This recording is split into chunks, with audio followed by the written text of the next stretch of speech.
Good morning, boys and girls. Today is Tuesday, May 5th, 2020. Today is Cinco de Mayo Day.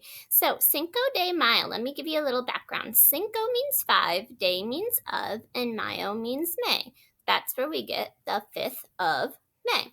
So, if you go ahead and click onto the teacher message slide, you'll see I've created a little link for you today where if you click on it, you can go to a site, it's National Geographic actually, that will give you a little bit more background on Cinco de Mayo. It's really a fun and festive holiday, boys and girls.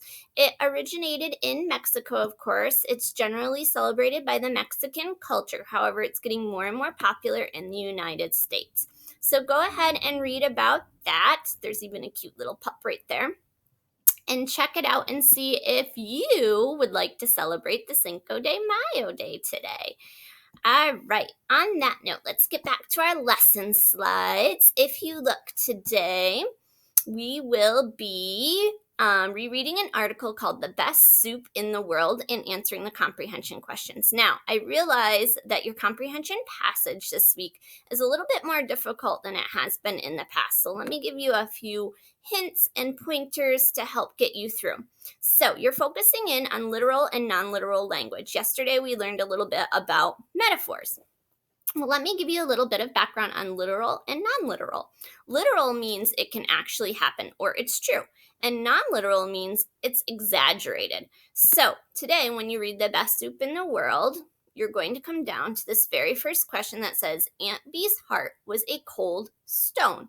Is this literal or non-literal language? Well, think about it. Can someone's heart actually be a cold stone? No. So it's an exaggeration, also meaning it's non-literal. Well, that takes out two of your choices here. So it's going to leave you with non-literal. It means her heart looks similar to a stone. Or non-literal, it means she has no feelings. So think about that. Okay, what one do you think is the best answer? Now, number 2 and number 3 are really easy to answer as long as you reread that passage today. It can be found right in your story. And then number 4 is an example of a metaphor. It's raining cats and dogs. What does this statement mean? Well, of course, this is non-literal because this can't actually happen. So it's an exaggeration. But think about it, boys and girls. Can cats and dogs really fall from the sky? No. So it's probably not the first choice. Cats and dogs make great pets? Well, yeah, I think cats and dogs do make great pets, but does that have anything to do with our story?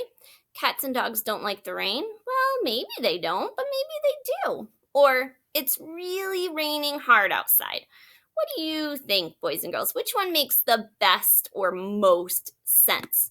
So, there's a few hints and pointers on today's passage. I hope that helps you. Let me get back to our slides here. Don't forget to read to self for 20 minutes and fill out that stop and jot form for me. Complete your 10 minutes of iReady reading.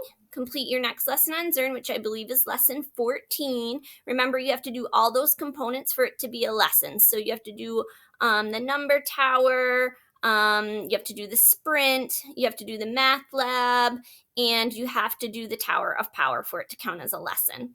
Don't forget to practice your multiplication facts on extramath.org about 10 minutes and complete your 10 minutes of iReady Math. And of course, if you need help getting on to any of those sites or any of those assignments, just click on down through the lesson slides. And it gives you directions as to where you can find them or what you can do to get on and get those completed for me. And last but not least, boys and girls, there's my cool resource page. Now, there's 2 YouTube videos this week on similes and metaphors that kind of helps with your comprehension passage. I added a really cool link to a virtual theme park ride at Walt Disney World. Feel free to check those out. You can actually go on quite a few different rides. Let me know which one's your favorite.